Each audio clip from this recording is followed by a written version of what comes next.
জুলাই শহীদ দিবস আজ। গত বছরের এই দিনে বৈষম্য বিরোধী ছাত্র আন্দোলনে রংপুরে পুলিশের গুলিতে প্রাণ হারান বেগম রোকেয়া বিশ্ববিদ্যালয়ের ছাত্র আবু সাইদ। তার মৃত্যুর পর আন্দোলন রূপ নেয় গণ অভ্যুত্থানে, যা শেষ পর্যন্ত ফ্যাসিবাদী শাসনের পতন ঘটায়। যে কারণে অকাতরে জীবন দিলেন আবু সাইদের কতটুকু বাস্তবায়ন হয়েছে সে সময়ের ঘটনা নিয়ে হাসান আল মামুনের বিশেষ রিপোর্ট।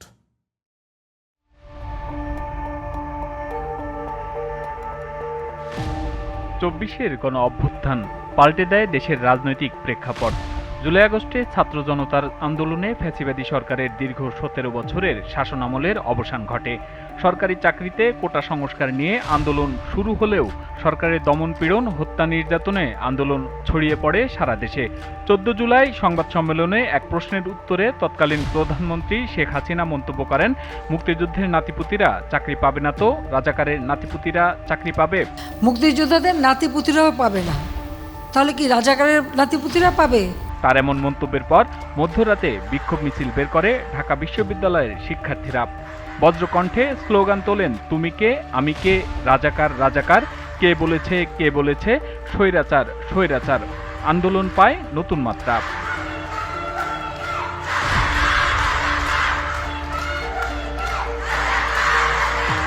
১৬ জুলাই রংপুরে পুলিশের গুলিতে শহীদ হন বেগম রোকেয়া বিশ্ববিদ্যালয়ের শিক্ষার্থী আবু সাইদ। দিনভর ব্যাপক বিক্ষোভ ও সংঘর্ষের ঘটনা ঘটে সারা দেশে। প্রাণ হারান ৬ আন্দোলনকারী। কোটার আন্দোলন রূপ নেয় সরকার হটানোর আন্দোলনে। শিক্ষার্থীরা আওয়াজ তোলেন, আমার ভাই মরল কেন? স্বপ্নবাজ তরুণের সাহসিকতা আর বুলেটের সামনে বুক চেতিয়ে দাঁড়িয়ে থাকার দৃশ্য নাড়া দেয় সারা দেশের মানুষের মনকে। রাজধানী সহ দেশের বিভিন্ন স্থানে শিক্ষার্থীদের বিক্ষোভে নির্বিচারে চলতে থাকে পুলিশের গুলি ও ছাত্রলীগের হামলা। পরিস্থিতি সামাল দিতে ব্যর্থ হয়ে সব বিশ্ববিদ্যালয়ে বন্ধ ঘোষণার পাশাপাশি হলত্যাগের নির্দেশ দেওয়া হয় শিক্ষার্থীদের। তাতে আরও বেগবান হয় আন্দোলন। প্রত্যেকটা হলেই ওই দিন যারা আন্দোলনে অংশগ্রহণ করেছে তাদেরকে আসলে ব্যাপক মারধর করা হয়। এইটা আসলে দারুণভাবে রিভার্স করে। রোকেয়া হল থেকে প্রতিরোধের সূচনাটা আসলে হয় এবং ওই সময় যারা নির্যাতন করছে আন্দোলনকারী শিক্ষার্থীদেরকে, তাদেরকে শিক্ষার্থীরা আসলে সম্মিলিতভাবে বের করে দেয়, হল থেকে সম্মিলিতভাবে বের করে দেয় এবং তারা হলগুলো ছাত্র রাজনীতি নিষিদ্ধের একটা জোর করে একটা প্রশাসনকে নোটিশ বিজ্ঞাপন দিতে বাধ্য করে।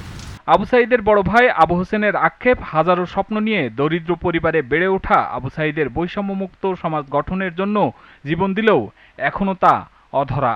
ও খুব ন্যায় নীতির উপর থাকতো, কোনো সময় অন্যায় কাজ পছন্দ করতো না, সমাজসেবামূলক কাজ করতো, সবসময় সাদাকে সাদা কালোকে কালো বলতো। কিভাবে ন্যায়ের জন্য নিজের জীবন উৎসর্গ করে গেছে, মানুষকে অনুপ্রাণিত করছে অন্যায়ের বিরুদ্ধে লড়াই করার জন্য। সর্বশেষ জুলাই গণ অভ্যুত্থানে আবু সাইদ শহীদ হয়। তার আত্মত্যাগ এই জাতিকে মুক্ত করে দিয়ে গেছে। আন্দোলনে যারা পঙ্গুত্ব বরণ করেছেন তাদের পুনর্বাসনে সরকারের কাছে বিশেষভাবে আবেদন জানান আবু সাইদের বড় ভাই।